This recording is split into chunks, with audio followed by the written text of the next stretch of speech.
Hello everyone, this is recording number 6 for Early Stoic Philosophy, a class on Stoic logic, physics, and ethics. And today I want to talk about propositions, or the Stoic conception of propositions, and in particular the Stoic claim that propositions are true or false. Now, the fact that the Stoics come up with a propositional logic, and that means a logic that is quite similar to modern logic, has been discovered only in the 1970s and 80s, and it created a lot of excitement. Until then, it was more or less assumed that ancient logic is like Aristotelian logic. And even though, some specialists knew a bit about Stoic logic, it was not widely appreciated that it is a quite stunning fact that the Stoics came up with an entirely different kind of logic from Aristotelian logic, one that is quite similar to our logic, to the extent that even though, of course, they do not use the word proposition, it is almost adequate to speak of propositions. The Greek term that I am translating here or rendering as proposition is axioma, and literally that means assertible.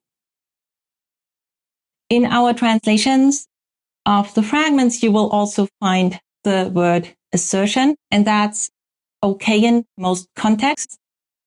But literally translated, an axioma, that is the Greek term, is an assertible, and that means it is something that can be asserted but need not be asserted.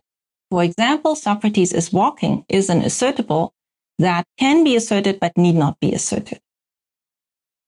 Now, an assertible, an axioma, or in our terms, a proposition, is for the Stoics a kind of Lekton. And that term and the theory that is behind it is among the things that created the sort of really intense interest in the Stoics in the 1980s and 90s.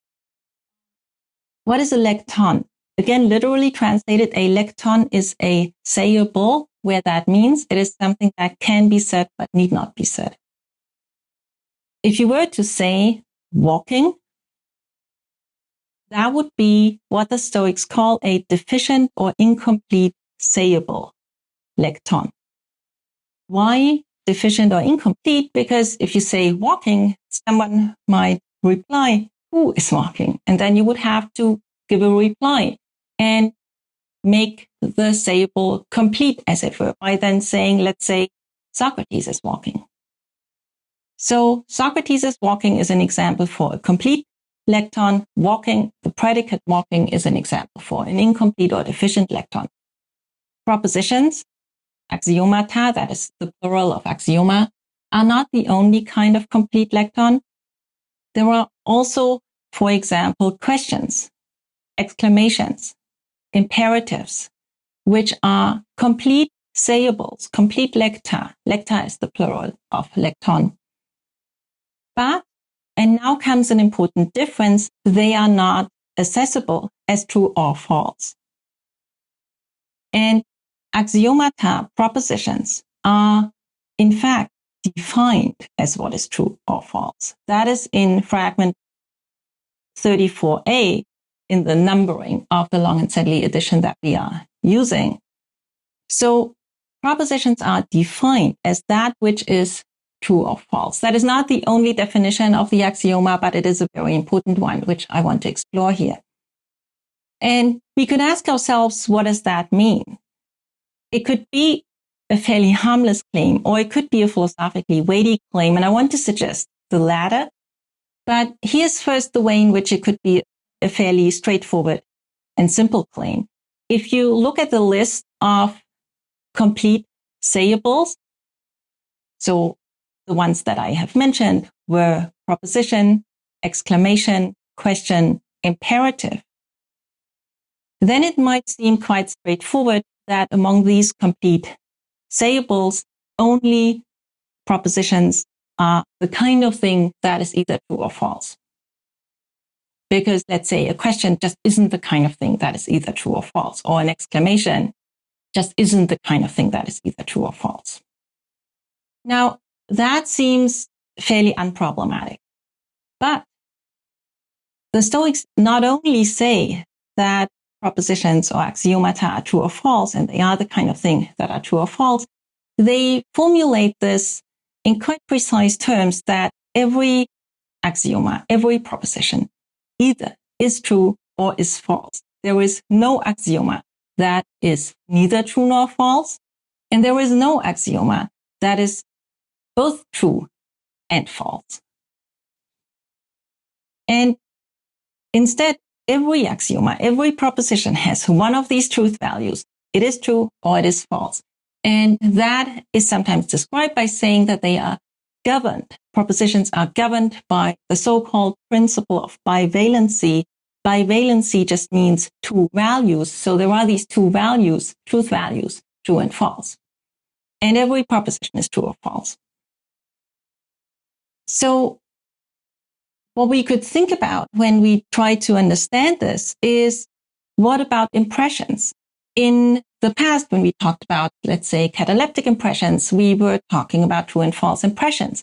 And if it were the case that propositions are really the only thing that is true or false, because they are defined as that which is true or false, then it would seem that the way we've been talking about impressions as true or false must be somehow a kind of lesser way. It must be somehow compatible with axiomata being the kind of thing that is true or false, but not impressions. And that seems complicated. And I want to invite you to think a little more about it. When we were discussing convincingness last week, if you continue to read the text where impressions are described as convincing or unconvincing or both or neither, the next bit in that text is that impressions are true or false or both or neither. And the first thing that should strike you as interesting here is that impressions are not governed by the principle of bivalency, because there are impressions that are both true and false, and impressions that are neither true nor false.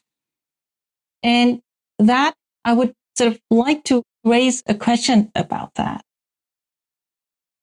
Recall, impressions, human impressions, our rational impressions, they are our thoughts. So the claim is that we think thoughts that are both true and false, and thoughts that are neither true nor false.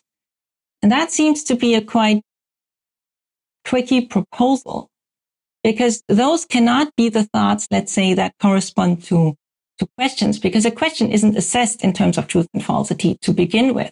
So they need to be somehow in the neighborhood of things that are truth accessible.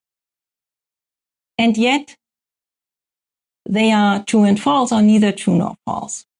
And I would like to invite you to look at the examples in the text and just try to make sense of what kinds of thoughts are the Stoics talking about here. And the second question I want to raise as a conclusion of this recording, a very contested question in the scholarship, is what is the relation between thought and propositions?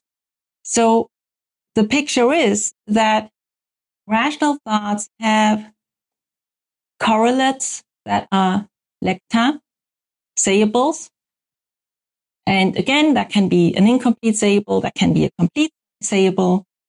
But the question is how that relation works.